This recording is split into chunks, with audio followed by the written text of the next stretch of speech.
جب تک آپ کو ملا نہیں تھا میں آپ کو عورت سمجھتا رہا ہوں. میں کہا میں تو مرد سمجھتا رہا ہوں. تو دونوں ہم غلط فہمی کا شکار ہو گئے.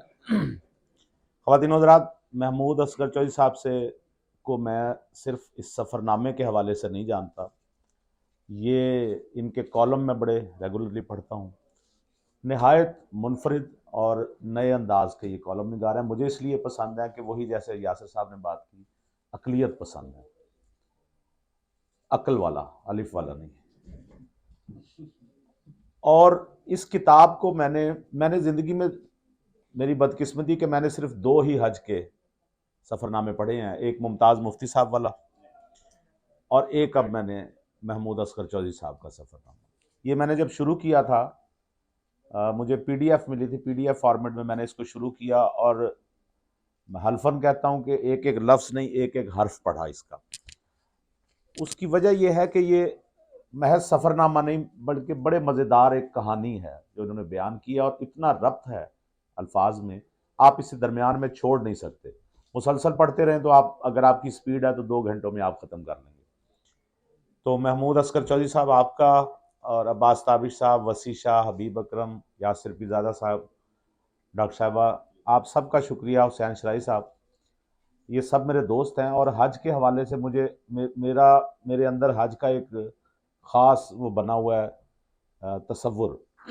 میری تائی، اللہ انہیں جنت نصیب کرے، وہ جب پہلی دفعہ حج کر کے آئیں تو وہ کہا کرتی تھی، پتر حج تے صرف سعودی عرب دا ہی ہے. اچھا، اس وقت مجھے لگتا تھا کہ شاید کوئی تھائی لینڈ دا بھی حج ہونا ہے، مطلب یہ بھی علاقے حج میں آتے ہوں گے.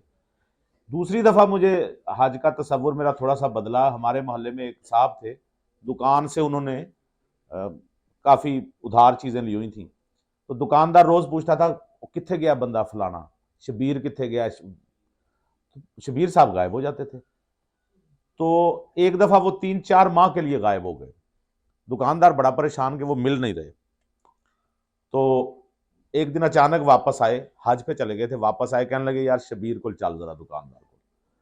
ہم جا رہے ہیں، دکاندار نے دیکھا تو خوش ہو گیا کہ شاید میرا قرضہ لٹانے آئے ہیں. کہتے کڈ کھاتا. دکاندار نے فٹافٹ کھاتا کھولا، آگے لکھا ہوتا شبیر.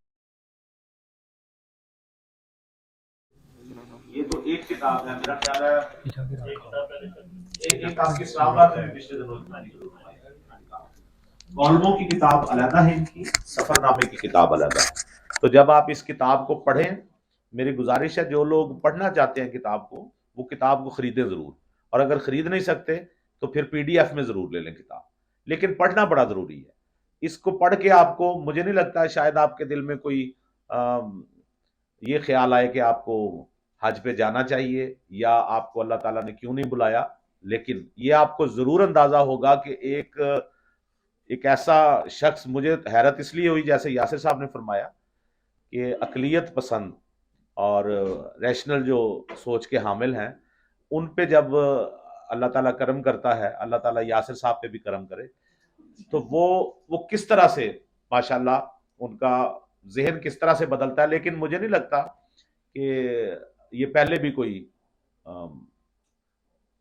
ایتھیسٹ تھے، یہ کبھی بھی نہیں رہے. محمود اصغر صاحب ماشاءاللہ نہ صرف مسلمان ہیں بلکہ انہوں نے اپنے سفر نامے میں بھی جو کیفیت بیان کی ہے، اس کے کچھ جملے تو ایسے ہیں مجھے لگتا ہے کہ پورا شعر ہے، نثر میں شاعری ہے. اللہ تعالیٰ کو سامنے دیکھ کر، اس مقام کو سامنے دیکھ کر، اس جگہ کو دیکھ کر، اور حیرانی کی بات یہ ہے کہ وہاں لوگ، یہ میں مختلف لوگوں سے سنا کرتا تھا، انہوں نے اس پہ مہر تصدیق ثبت کر دی ہے کہ وہاں بھی لوگ فراڈ سے باز نہیں آتے. تو ہمارے ہاں یہ کلچر عام ہو چکا ہے. وہ مولوی صاحب سے کسی نے پوچھا تھا نا کہ مولوی صاحب جوتا، مولوی صاحب نے ایک بندے سے کہا نا کہ آپ جوتا مسجد میں اندر کیوں رکھتے ہیں، باہر کیوں نہیں رکھتے؟ نماز پڑھتے وقت آگے نہیں رکھتے، جوتا پیچھے رکھتے ہیں. انہوں نے کہا جی پیچھے رکھ، اگے رکھنا تو نماز نہیں ہوتی، پیچھے رکھنا تو جوتی نہیں ہوتی. تو بہت شکریہ سر.